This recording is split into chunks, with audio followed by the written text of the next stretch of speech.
Good day everyone, and by name Tsee from the Department of Vocational and Technical Education.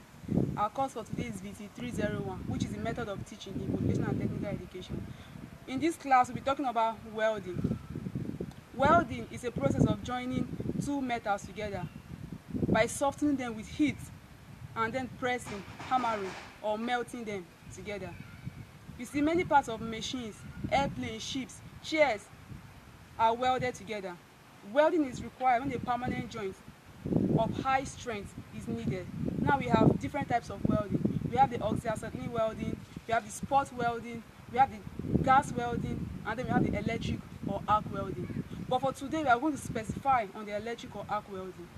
The electric or arc welding is a process of joining metals with a bright blue flame.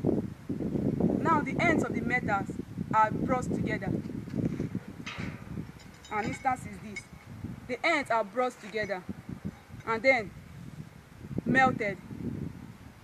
The temperature for using an electrical arc welding is usually very high. It is estimated to be around 7,232 degrees Fahrenheit.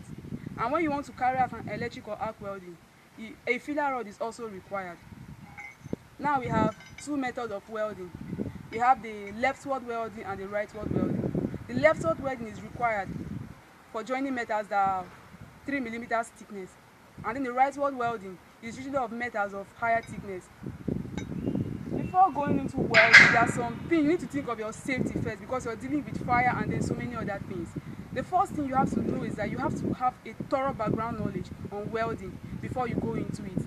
And then while carrying out welding, you need some safety equipment.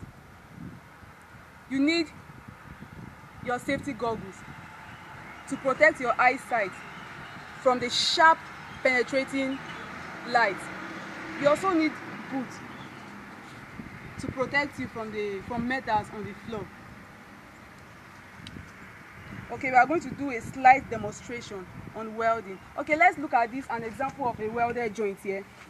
This is a different metal, this is also a different metal, but they have been brought together and it's standing on its own without any support. This is an example of a welded joint. If you look clearly, you see some dripping metal. It's looking as if it's dripping. It's actually very stuck together right now because the air has made it very strong. So, okay, let's do a slight demonstration on welding so that we'll know how to carry it out effectively.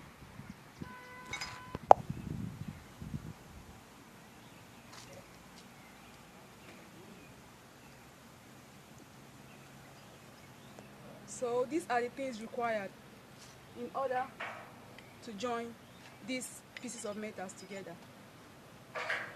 This is a welding tongue, this is an electrode, and then this is a filler rod. Thanks for watching.